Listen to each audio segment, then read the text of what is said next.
Ladies and gentlemen, welcome to the threeohtake, where we talk all things Major League Baseball. Here's Kyle Corwin and Nate Reyes. It all starts right now. Welcome back to the threeohtake, presented by SeatGeek. This is episode 478.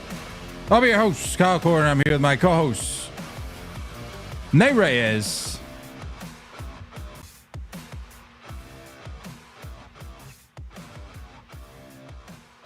Nate, start spreading the news. I'm leaving today. I want to be a part of it. New York, New York. Man. Woo. Just get out of the way. This isn't even the first. Oh, no, it is the first series we're talking about. That's fine. Okay. Go ahead. What'd you say? Episode 478? Is that the average distance of a Giancarlo Stanton postseason home run? I think it might be. I don't know why you act like you're proving something to me. I was the guy that was on the Giancarlo Stanton train. You were like, no. Judge is still the guy. You just said was that Judge the guy suddenly just stopped becoming Judge. I mean, we'll get into it. Who was hoisting the hardware, my friend? I'll take it. Are you gonna tell Mookie that he's no longer the guy, or Freddie or Ohtani, because Tommy Edman hoisted the trophy? I don't know. I mean, maybe they should show up. Fair point. If they want to be the guy, then maybe show up. Maybe Tommy Edman. Fair point. Maybe Tommy Edman's the guy there in LA now. We'll see. We still have a whole nother series to watch unfold. Maybe he is the guy. I don't know. I don't care. Dubs are dubs. And I'm feeling it. That's right. All right. Well, I mean, let's talk about it.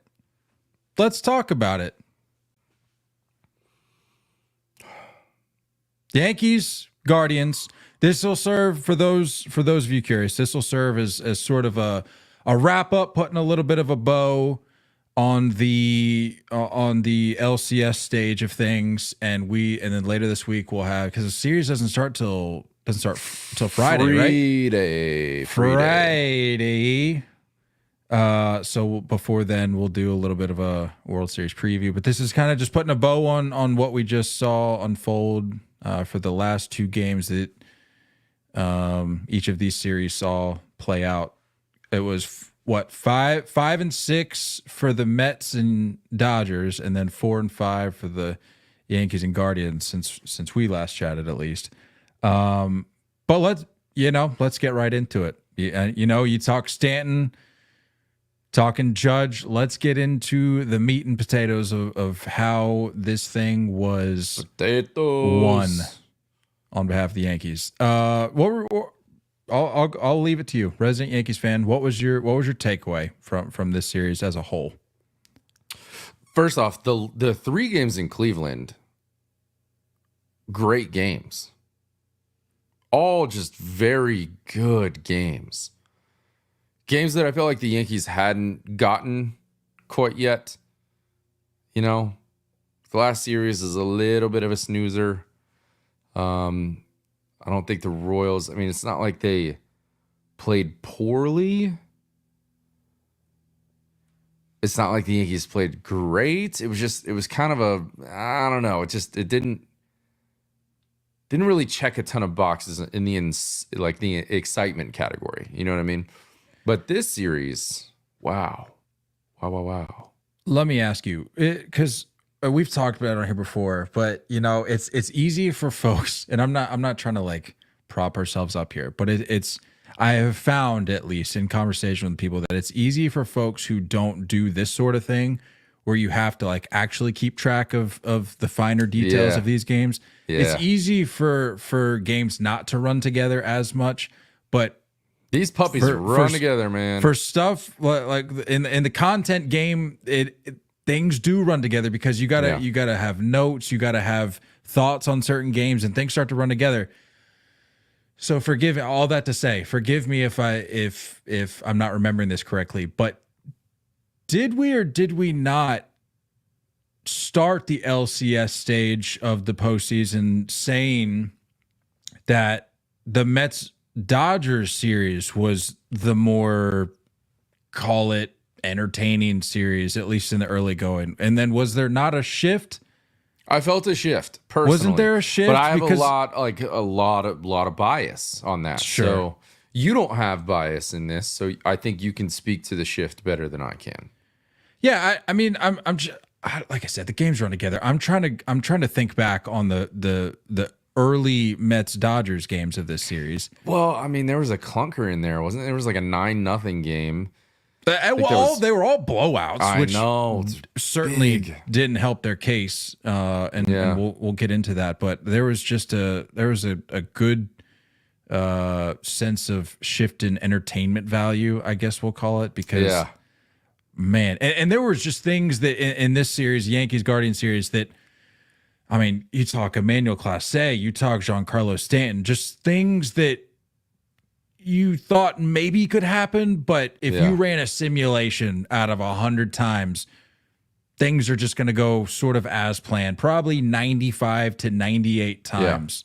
Yeah. But that's baseball, and you get Emmanuel Clase coming out, dropping some games there late, and then Giancarlo Stanton just becoming a Hall of Famer in a single series, it seemed, but.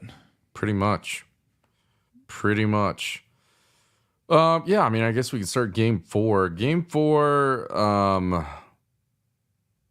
trying to it felt like the Yankees kind of stole it in a way.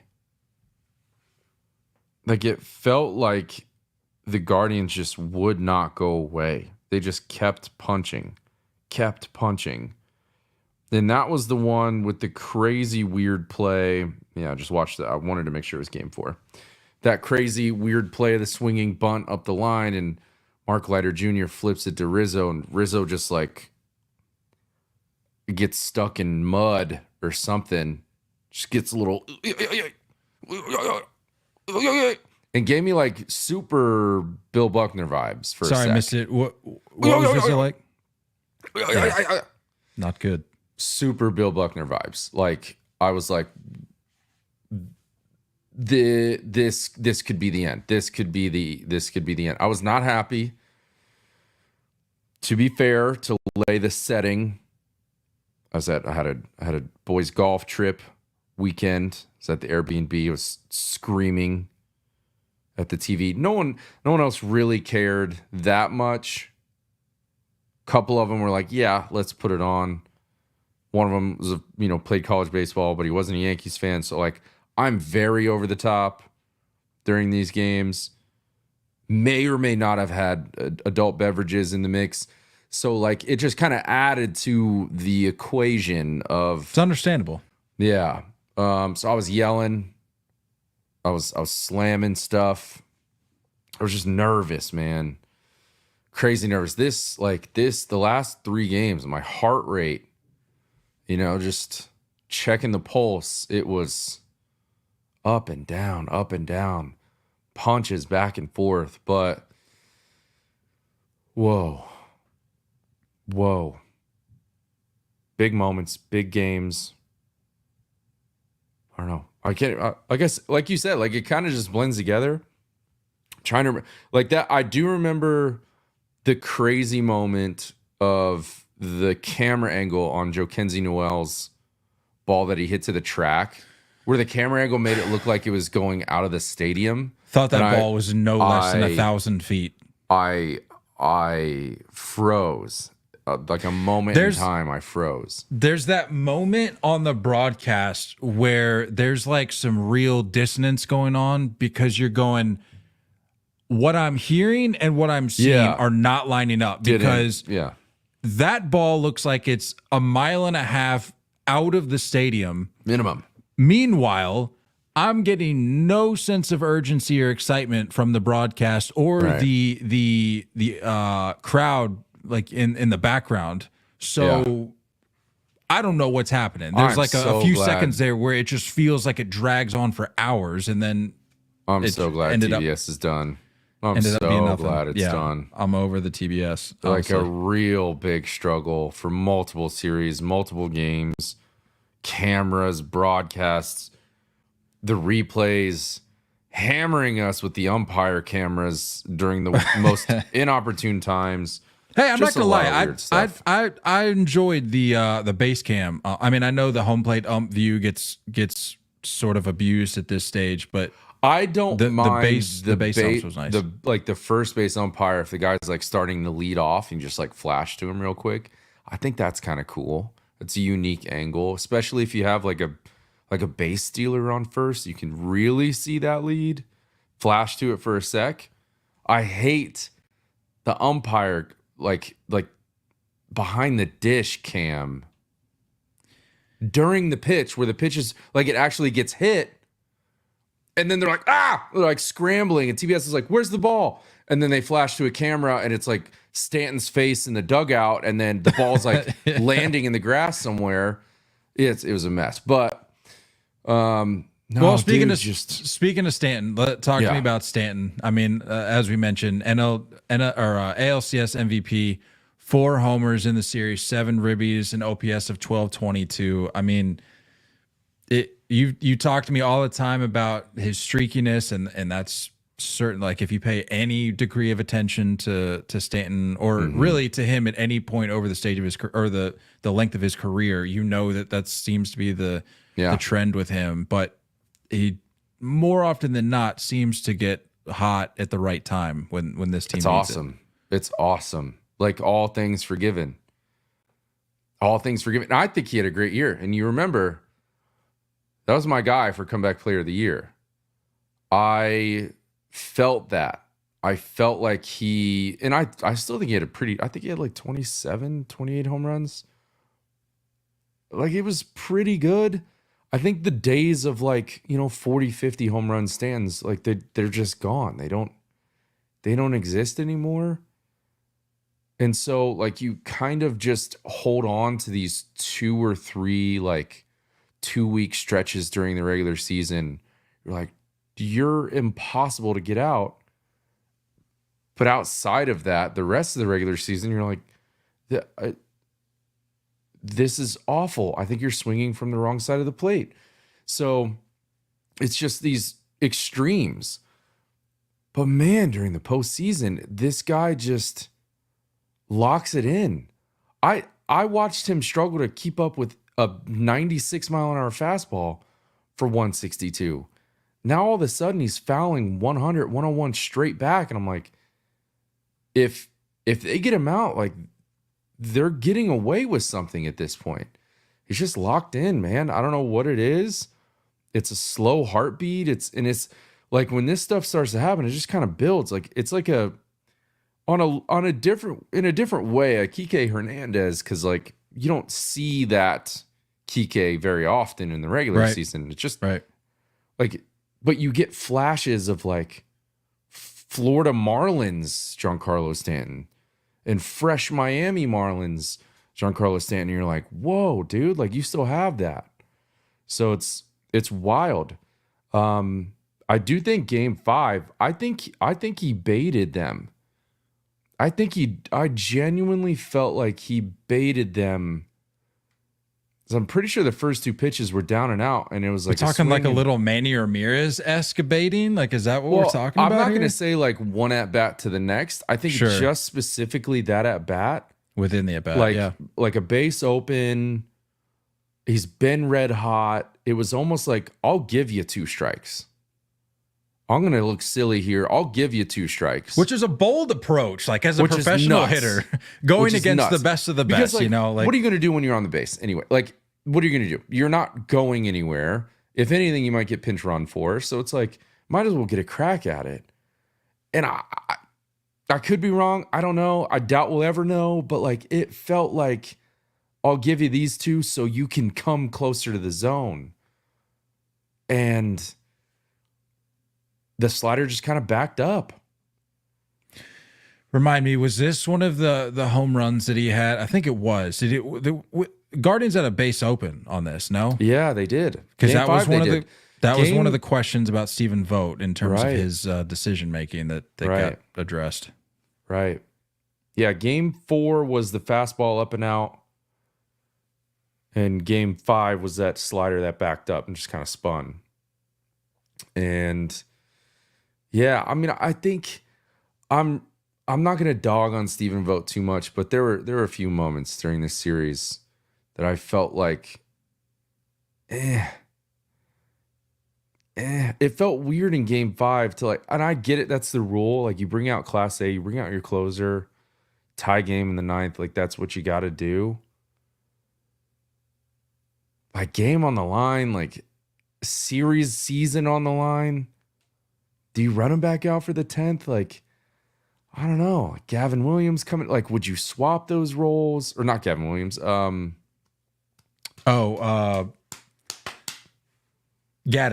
Thank you. I was like, not Cade Smith.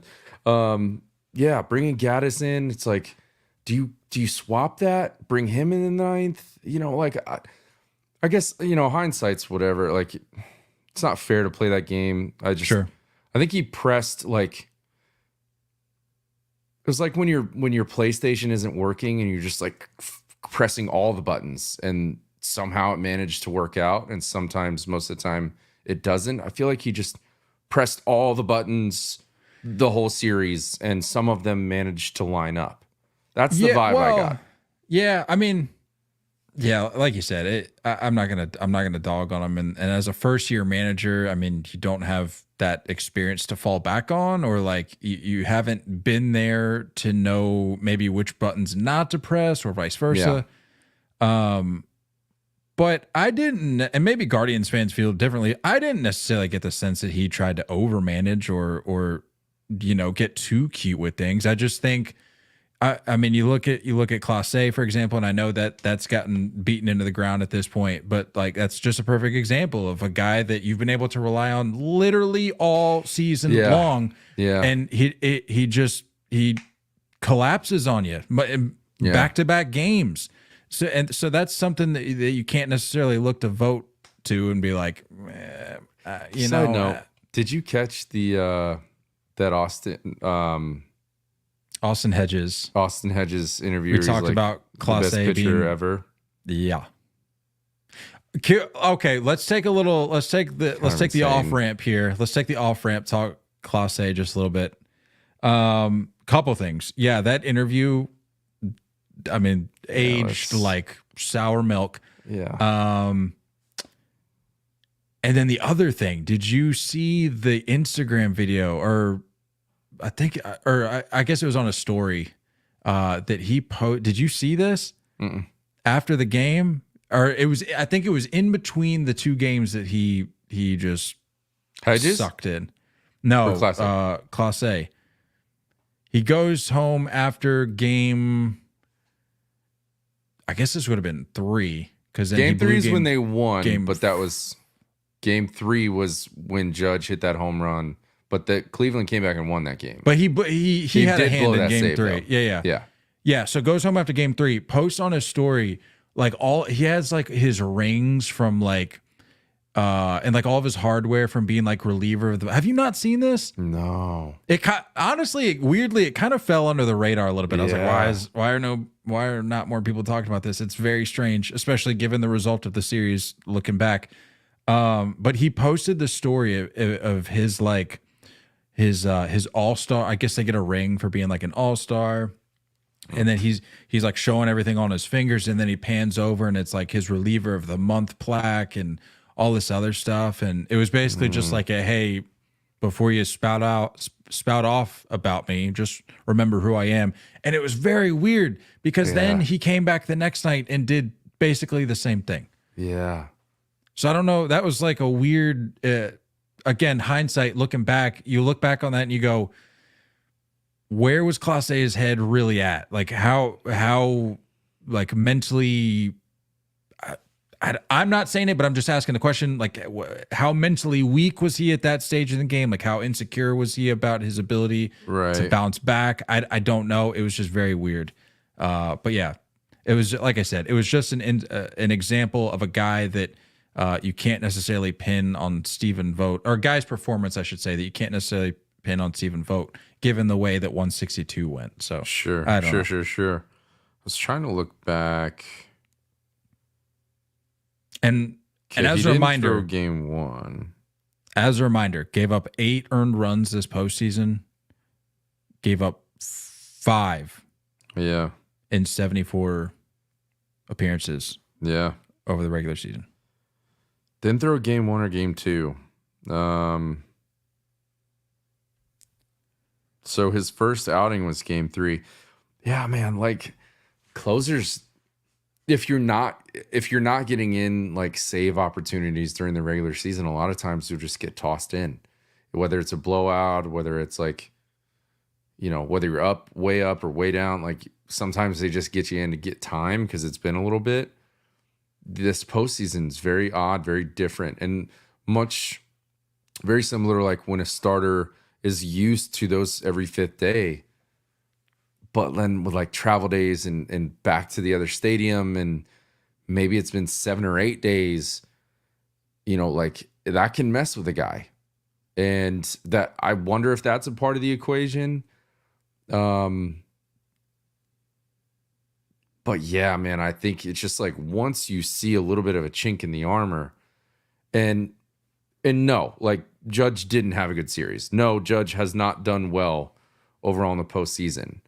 Just say, but if there's call it like it is. He's been dragged. If there's anything that's positive about what he's done, that home run, even in a loss, showed that we can get to this guy. And who knows what that does? You know what I mean? And who knows what he walks back to the dugout with as far as information? Like, I don't know. Doesn't matter now, but yeah, he just didn't quite look right. Well, talk to me about a guy we haven't really dove into yet. Soto, talk to me about this home run. Talk to me about how you're feeling leading up to the at bat. Because this is late in the game, obviously. Talk to me about your thoughts as it's happening, and then how you felt afterwards. As it was happening, what was really cool about me watching this with my buddies is that some of them, like, they kind of know base. It's like if you and I were to sit down and watch like an NBA Finals game. Like, we know we could grab a couple names off of the court, but like overall we don't really know what's going on so much. That's kind of the group that I was with. And what was cool is that they're like definitely asking me questions and I'm explaining why certain things are impressive. But to see like very green to the sport people watch Juan Soto during that at bat, and they see the shuffle, they see the head nod, and they're like, this guy's tapped. And I'm like, oh, I know. He's 25 and he's about to make 600 or 700 million this offseason. And they're like, what? I'm like, yes, this is the dude. He's already said to be a Hall of Famer. Like, this is the guy. And they're watching him. They're watching this at bat. And they're watching him just like fight stuff off. And they're like, well, like, what is that about? And I'm like, he's doing that on purpose. Like, he's punching that stuff away to get to the pitch that he's looking for. And he's slowly doing a process of elimination with this guy to get to the pitch he wants. And you texted me and you were like, there's never a doubt. There's just this like the most predictable thing for something that's shouldn't be predictable. That's my takeaway. Like, that is a video game thing. That's something that you do on like rookie mode when you first get the game. Like, it's wild to see and like think that it's going to happen and watch him just build confidence pitch by pitch. And that fastball misses by, 8 to 10 inches. Supposed to be above the zone, and it's right at the letters. And like, I was doing what he did in the celebration. Like when it went over, I was just like, I like jumped on the couch. It was just huge leather couch in this Airbnb. And I was like, let's go. Just I'm flexing, him. I'm just him. slamming pillows. Dude. Oh, it was so sick. It was so sick. And it was sick to see like non-Yankee fans, non-baseball fans. Sure. Like kind of see that moment and celebrate with me. It was very surreal. I don't think I'll ever forget that moment. That was our guy, Greg. I sent you that TikTok. Greg Amsinger was watching it in the studio and he was talking about it. He said that was probably the best at bat I've ever seen. And it's like, I can't argue that. Like that was insane. Well, I'm not gonna tell you how to remember your memories, but I will say from personal experience, if the Yankees go on to win this thing, God forbid, that will more than likely be like a core memory for you because I remember exactly where I was in 2013, also in the ALCS, when David Ortiz hit the grand slam off Benoit in Fenway Park, the Tigers at the time. Yeah. And I lost it, dude. I was in like this common area, this like TV room in our hallway in my college dorm, and I was doing the same exact. I was like looking for stuff to throw. Yeah, dude. And it was like punching the tables. I'm like, it was like glass enclosed, just like windows and stuff. And I'm just like, I don't think it was soundproof, but if it was, you probably just saw me in there being like, oh man, it was nuts. And I have not forgotten that to this day. Man, just so sick. I can't believe that ball got out. Like it felt like it hung up there forever. It did. It sure did. And I do have a confession. And nobody's gonna believe me, which is fine. But I know what happened when he did the head nod. In my head, I go, yeah, he's hitting it out. And I was going to text you because I had like maybe, I wouldn't have read it. I wouldn't have seen it. I had maybe 5 seconds between when I saw that head nod, and I was like, he could very well do it this next pitch. So I need to either get a text off to Nate so it's documented and he can vouch I know those for me. Moments, yeah. But then I was like, the pitch is already here. I'm not gonna have time. Miss it. I think he like maybe fouled off or took the next pitch. I'm like, crap. I had time to get the text off. And then I think it was the very next pitch he did it. And I'm like, sick. Well, that counts for nothing. But it was unbelievable, dude. That was unreal. Like that's a postseason moment. Yeah. One of the genuinely one of the coolest moments. Unbelievable. And like, because I was a kid, obviously, like the 90s run with the Yanks. I was a kid. 2009, I was a sophomore, junior in high school. So like I didn't get to like fully be invested or fully understand or like fully be in it the way I am for this.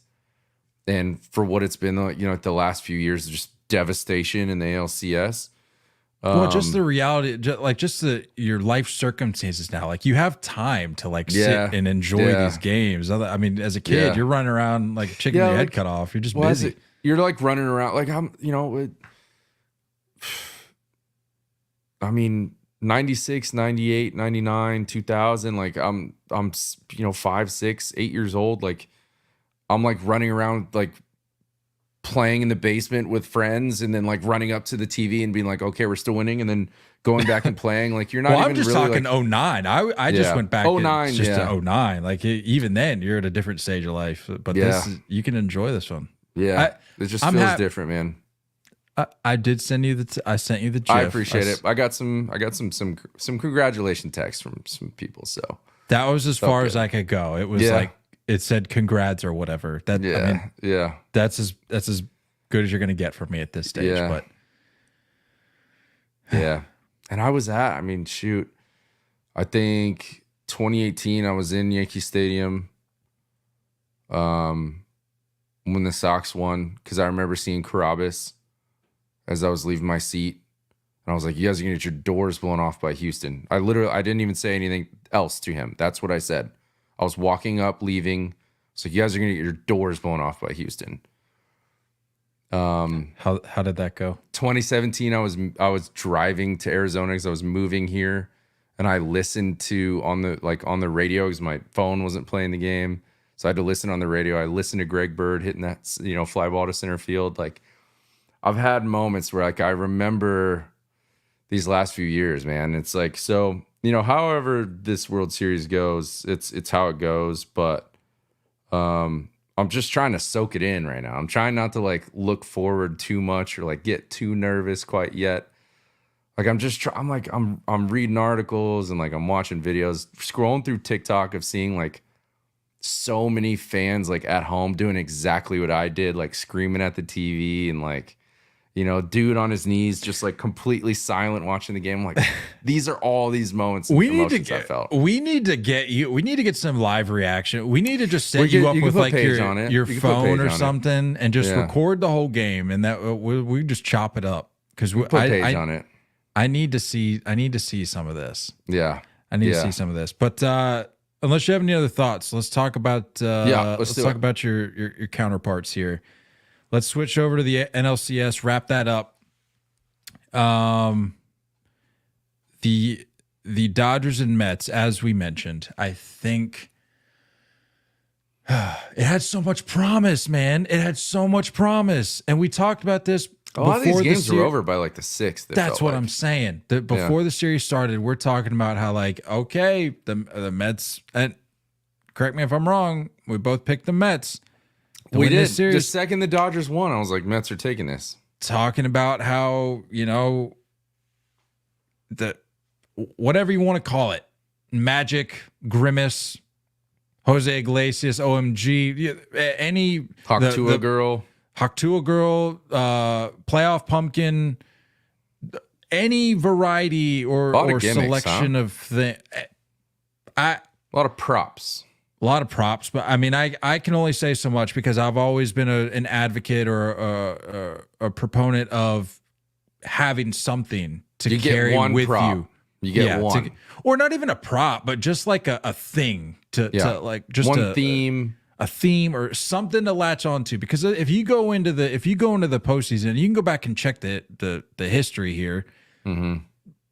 More often than not, the team that wins the whole thing has something. Yeah. Some little gimmick, some little prop, some little theme. Because if you go into the postseason, Sox had, like, the grocery cart thing, right? Or the BP cart. That was 21. That didn't pan out for us as well. But I thought they carried it over from the year before. I think could be wrong. There was a little carryover, but something like that. It died a fast death. But yeah, if you go into the postseason like Wonder Bread with just nothing, you're not. I can't get behind you.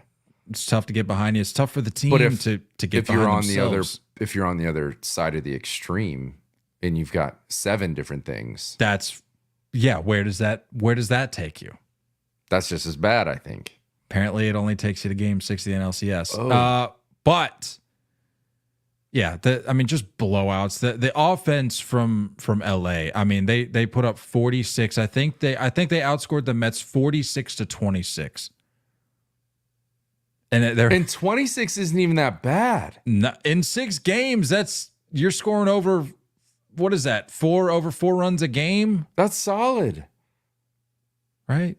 Yeah, I'm not that up there. 6 times 4, 24. Yeah. So, I mean, and I even had Dodgers fans in the comments being like, even the games that we lost were close. Like, we're even losing better than the Mets are right now. Yeah, and that's just kind of the state of this series. Like, when looking back at it now that it's wrapped up, you kind of have to agree. Like, the Dodgers just did everything better, it seemed. Their offense, obviously. Pitching, are the Dodgers like the new Rays now, or are we just taking the opener, the bullpen route for these games? Because they're working, it seems. I know. I think they out talented the Mets. There was more talent. It was a better roster. And I will be one of the many people that have come out and, like, given the Mets credit. Like, there's not much I can say. Like, I'm surprised. I'm impressed. And You and me both. I think a Mets fan has to feel pretty good. I think if you're a Mets fan, it hurts. I get it. I've been there. I'm sure it hurts, but like, I think they got to feel pretty good. That's a damn good season. For a season that, and I was watching one of those like those there's like the hype videos for TikTok. This was like a downer video for the Mets, but it was showing like where they came from because it was doing it over that radio broadcasters after the game where he's talking about if you look at like where this season started and like the rock bottom, the bad moments. I got to give crazy kudos to Carlos Mendoza. Absolutely. First time manager, like did really, really well. Did really well. That's a great point. They were talking about that very thing on I had MLB Network on in the background today, and they brought up the point, I don't remember who it was, but they said, for the Mets, that's a bold move to, you bring Showalter in there and then you let him walk. Yeah. And then you bring in this guy to lead your squad who like you think has some promise, but you first time manager, and it ends up like this. Like that took some guts, and I'm sure there's probably like a little bit of like maybe went a little better than we anticipated, but it happened, so they can hang their hat on that. Like that's a bold pickup for them. Yeah. It was really solid all the way around. Really, really impressive. And you had like, I think towards the end of this series, you saw like what it could be. Because you have a lot of young core that was popping off. Vientos, I believe, is like, I think he's at 14 postseason RBIs, which is already like third in like franchise history for career postseason numbers. I think they said Gary Carter had 15, and then like someone, like Alfonso or something like that, had 17 career RBIs in the postseason. I'm pretty sure the 14 was a postseason, like a singular postseason record. That's what I'm saying. His one first year as a rookie, right, almost totaling up to career numbers for other big names in the franchise history, like that, Alvarez, like it was impressive to see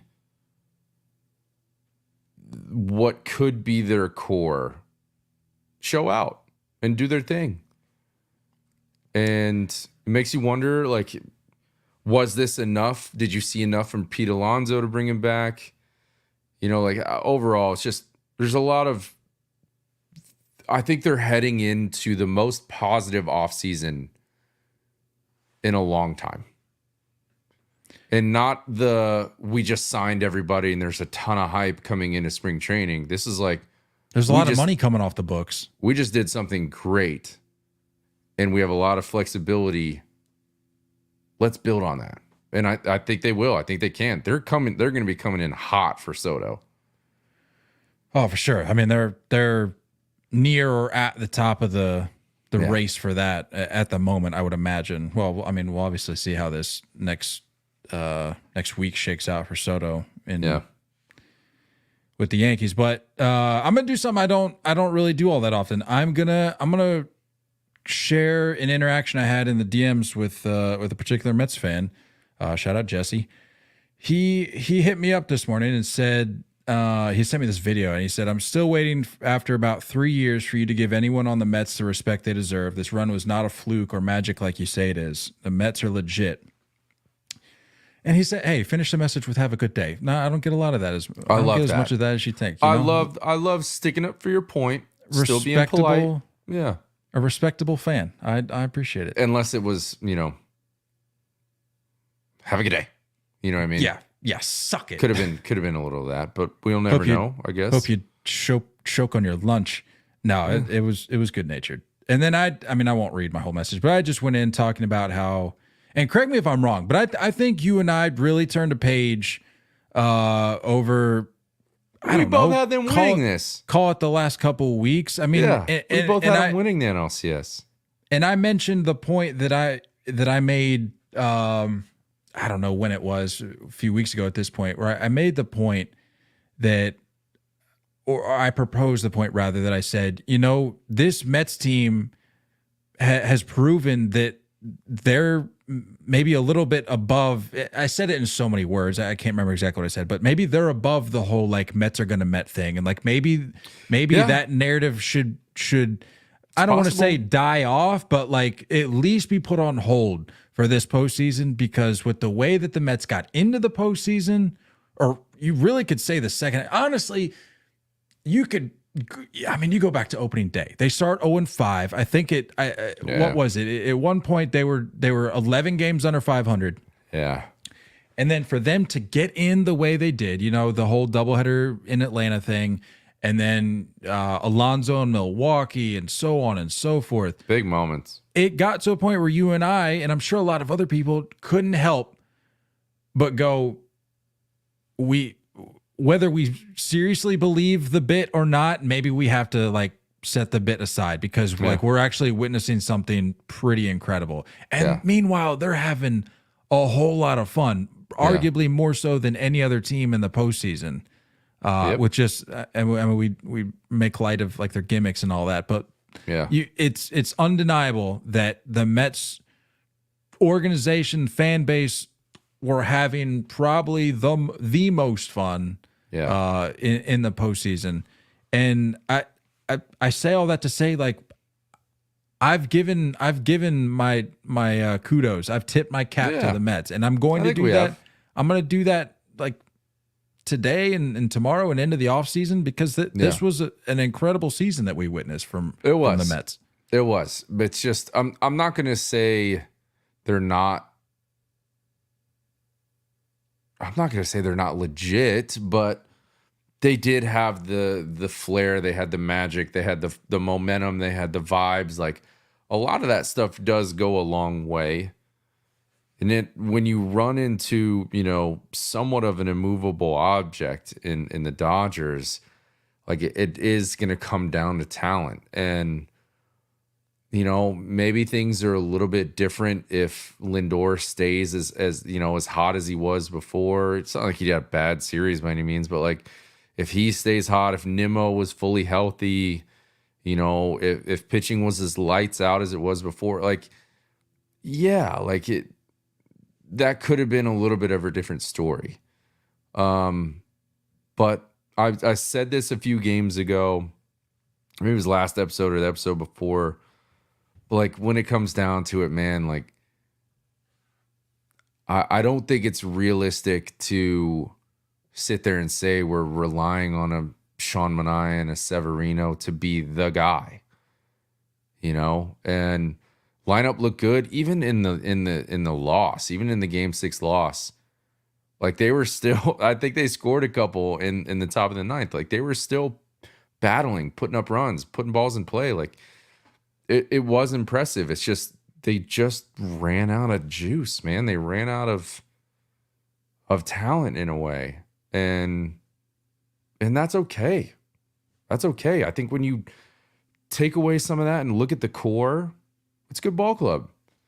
And if you go get your true starters and you have a fully healthy Kodai Senga leading the rotation, shore up the back end of the bullpen a little bit more. And it's like, get Edwin Diaz back to what Edwin Diaz is supposed to be. Like, yeah, that could be a fun conversation. I'm impressed, like I said. But the Dodgers are this is just different, man. Like, what they did with this roster. You know how they built this thing. Well, and they're bludgeoning the baseball.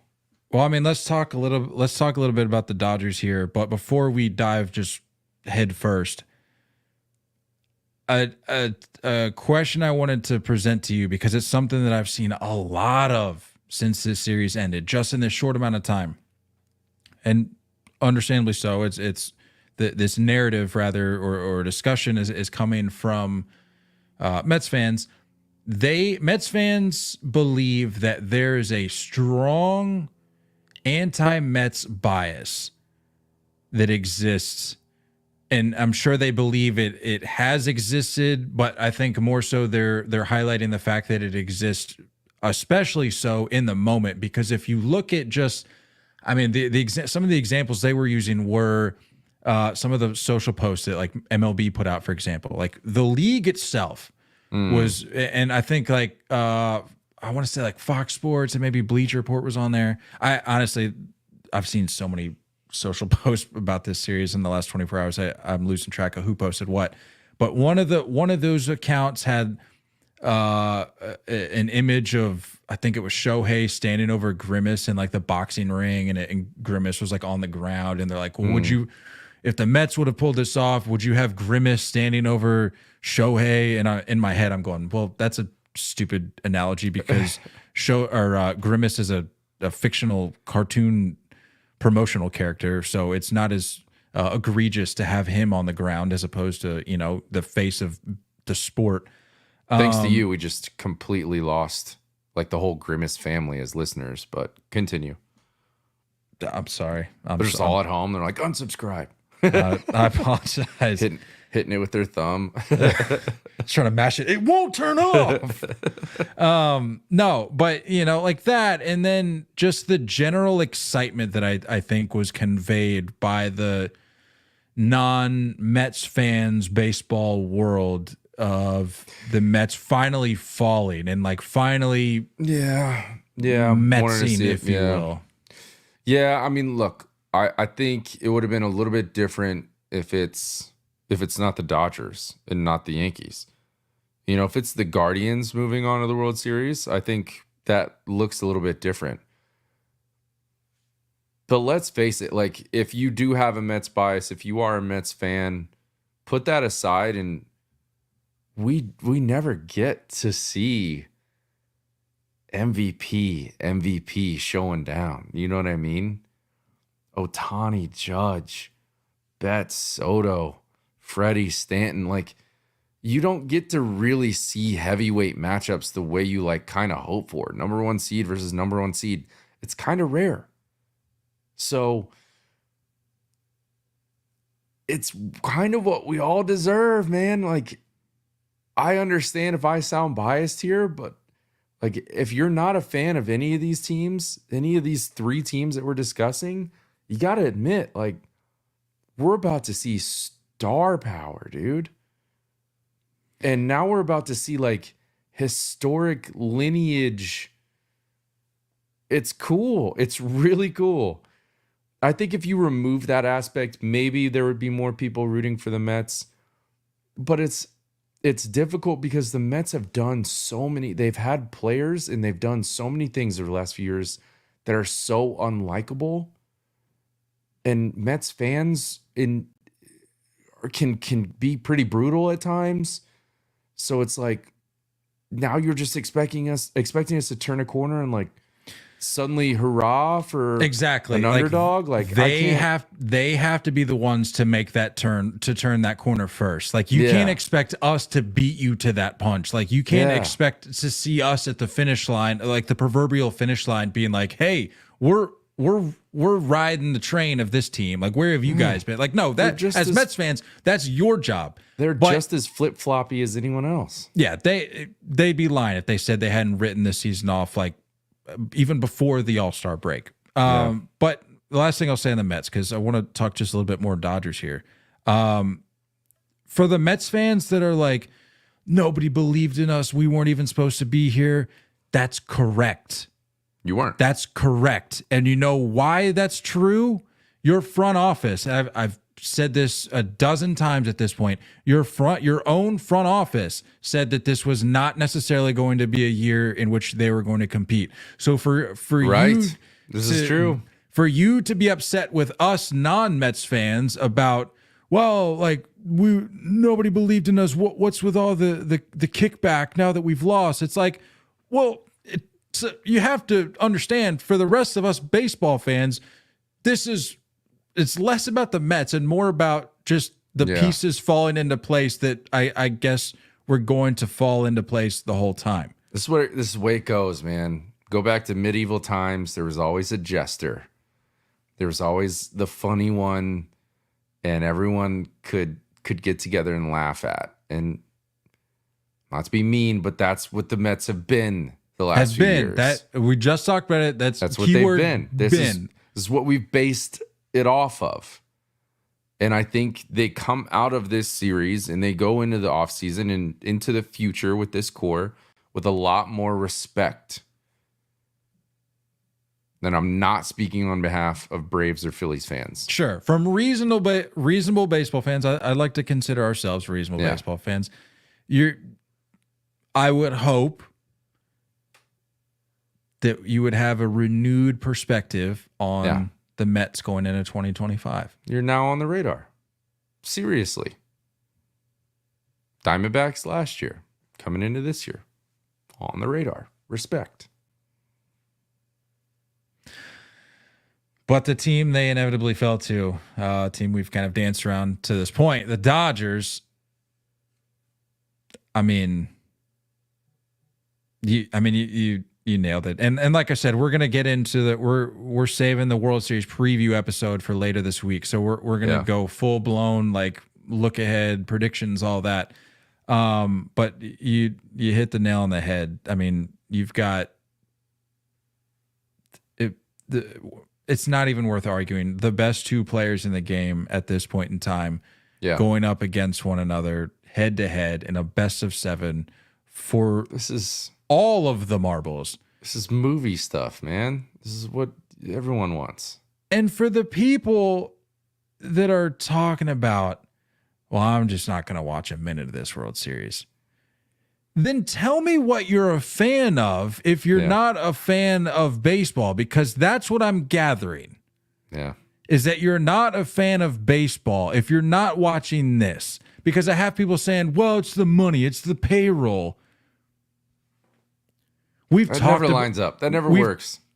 We've talked about this before. What's the alternative then? Do you want to? Are you pulling for an A's Marlins World Series? Like, would you rather that style of baseball management take center stage in October?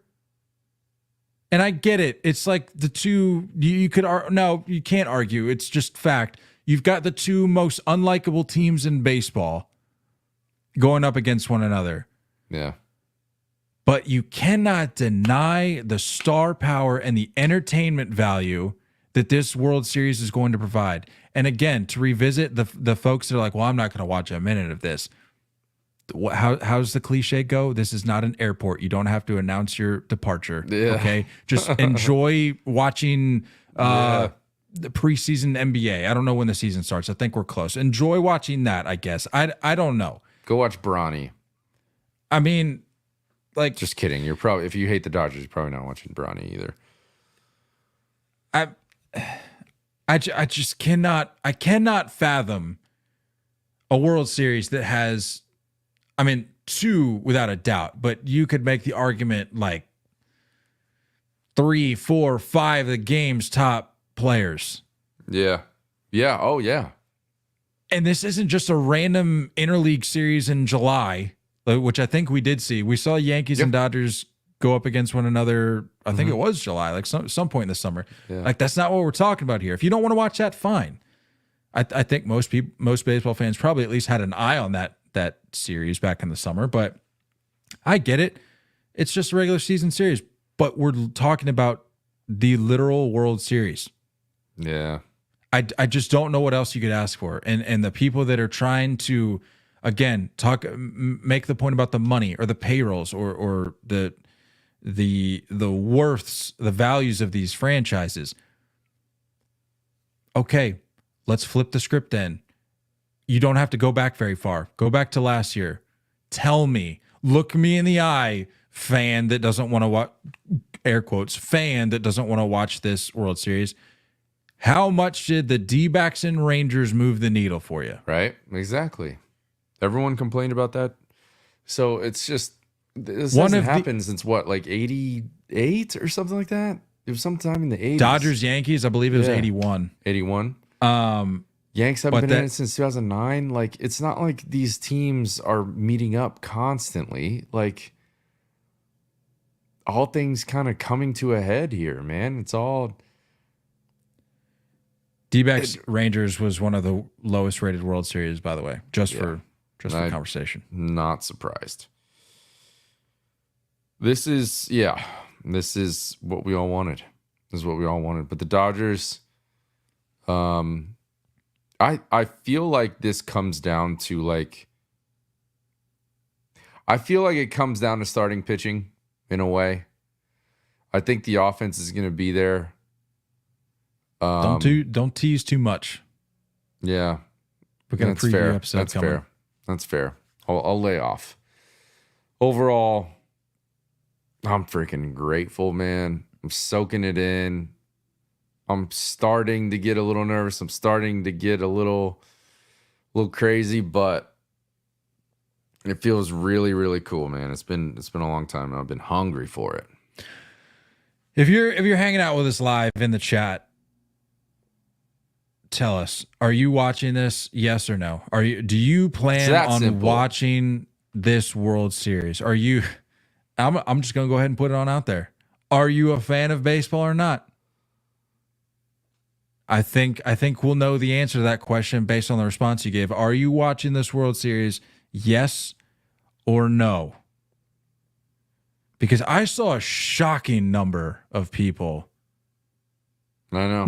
I'm not just doing the thing where I cherry pick one or two comments and I just make a general sweeping statement like, oh, so many people said. There was a lot of people that I saw today being like, no, I'm out. See you in 2025. Sad.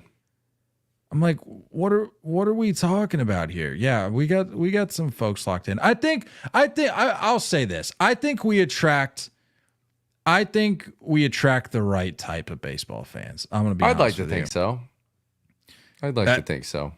That's a fantastic point made in the chat. It's a great point.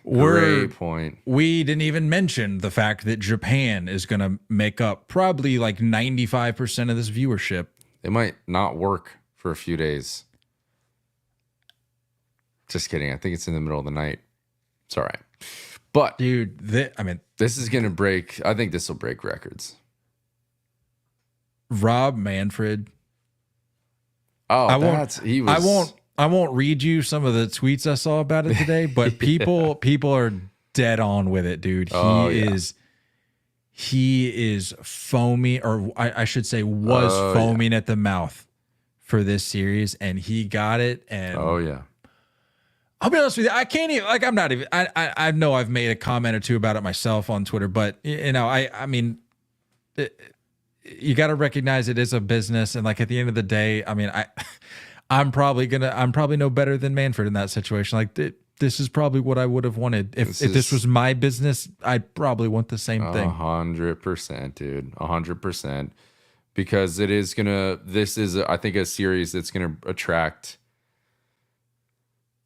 even the casuals. You know what I mean? If it's going to lose certain diehards that hate each team or whatever, I think it's going to attract the casuals that are going to be like it. And this is going to get hype, dude. Like, it's already started. It's got 4 more days of hype.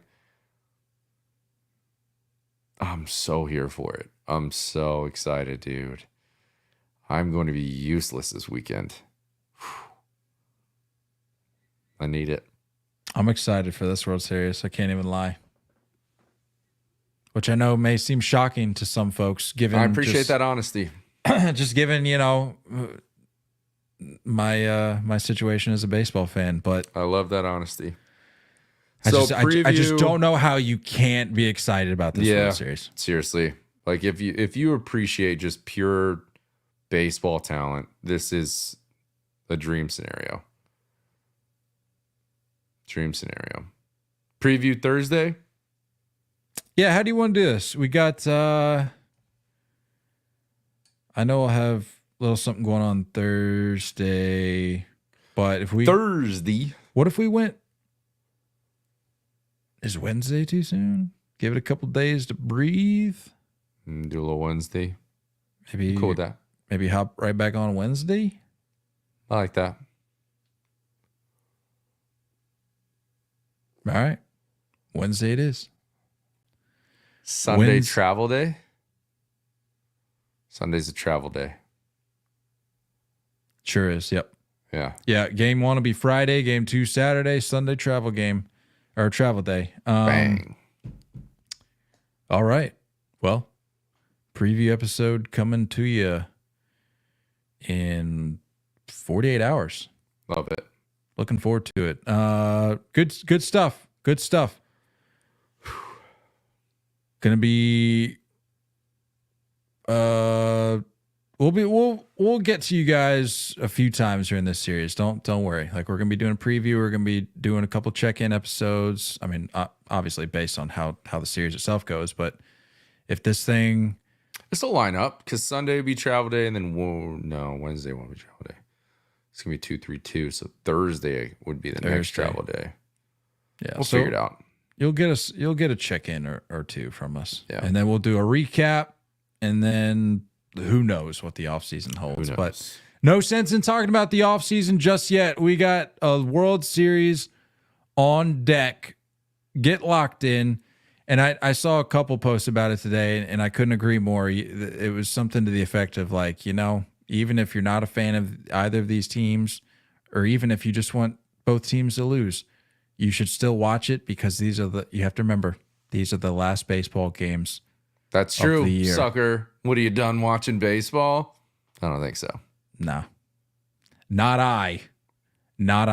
That's all I got. Thanks for hanging out. Don't go chasing curveballs. We love you all, and as always, looking forward to talking more baseball with you guys soon. Until next time, stay filthy.